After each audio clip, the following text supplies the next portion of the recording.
Hey everybody. So the All-Star game was last night. Today's the last day of the All-Star break. We are back to hockey tomorrow night with a couple games in the NHL. And with the return, post All-Star break, we're starting up the stretch run of the NHL season.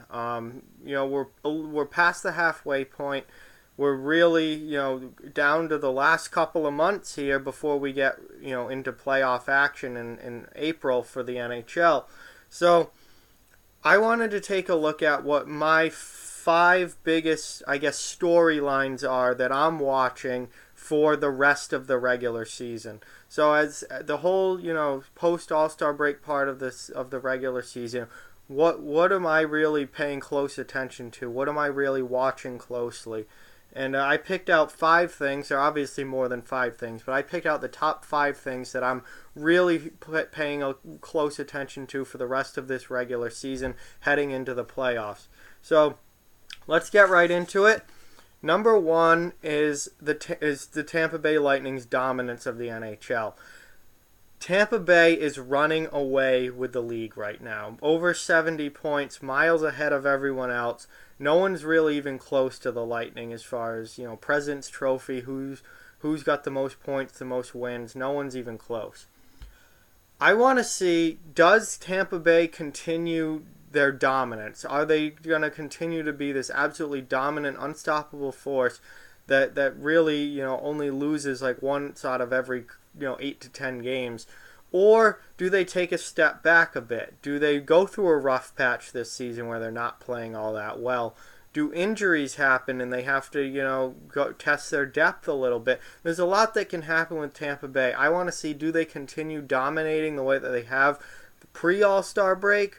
Or is there a bump in the road somewhere? Do they pull back a little bit? Are things not so bright and shiny all season long for the Lightning? And maybe it would be a good thing for the Lightning if they did have a bump in the road, face some adversity, have a tough stretch in the regular season before the playoffs, because if everything is perfect throughout the regular season, maybe the bump in the road comes in the playoffs, and that is not what you want if you're on the Tampa Bay Lightning or a fan of the Tampa Bay Lightning. I think you'd rather see the team face some adversity now, go through a rough patch now, work their way out of it, and then be back in form heading into the postseason. I don't think you want a perfect regular season because then you're probably not going to get perfect playoffs either. So Tampa Bay is definitely a team that I'm watching. Number two is the Metro Division, and mostly the top of the Metro Division. That whole from 1 through 5 in that division is just stacked right on top of each other. You have the Islanders, Washington, Columbus, Pittsburgh, Carolina, all fighting for playoff spots, all packed right on top of each other. You're probably only going to get 4 of those 5 teams in, so who's the team that doesn't make it? It's looking like it probably will be Carolina, but there's still plenty of games left for that to change. But one of those top 5 teams probably isn't going to make the playoffs. And for the other 4, what is the seeding going to be? What are the matchups going to be? Who's playing who? Who's home? Who's away? It's going to be a lot of fun to watch. And we don't know any of those yet because any of those teams could really make big-time moves in the standings up or down. So, we have Washington on a 7-game losing streak going into the All-Star break. How do they play coming out of the All-Star break?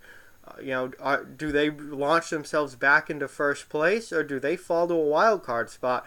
They're within a couple of points of doing either. So that whole division is just really, really tight and really, really fun to watch. And we'll have to wait and see how it all shakes out throughout the rest of this regular season.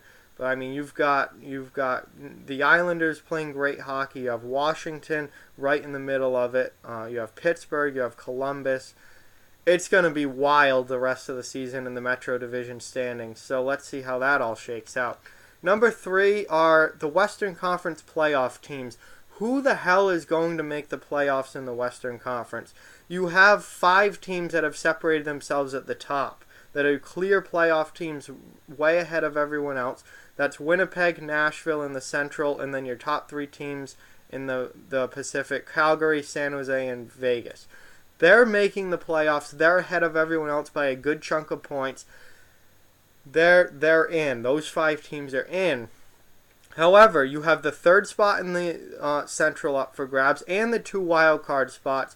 You have 3 playoff spots up for grabs, and really outside of Chicago and LA, who are way down at the bottom of the standings, everyone else is kind of still in it, kind of has a chance. There are some teams that are certainly a lot closer than others, but you basically have like 7 or 8 teams in the Western Conference outside of those top 5 and the bottom 2 who are fighting for 3 playoff spots.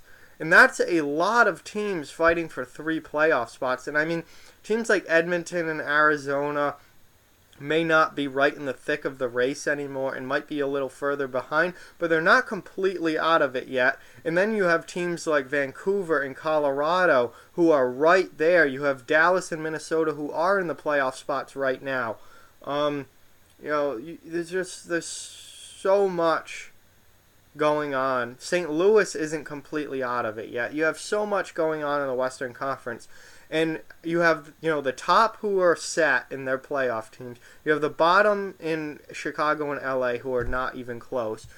But everyone else in that middle spot there is fighting for 3 playoff spots. 3 spots for like 7 teams. That is going to be a dogfight to the finish, and it's going to be a lot of fun to watch. So I am closely watching those middle-of-the-pack Western Conference teams to see who makes the playoffs and who doesn't this season. Number 4, the MVP race. Right now, if you watch my last video or a couple videos ago on my award winners, I have Nikita Kucherov winning the MVP right now. There are a lot of other people with MVP potential, though. You have Johnny Gaudreau in Calgary, who I think is a very strong number 2 right now. And then after that, you have potential for, does Connor McDavid pull Edmonton back into a playoff spot? If Edmonton pulls back into a playoff spot and somehow snags a wild card position or something like that, Connor McDavid will probably almost have to single-handedly do that himself.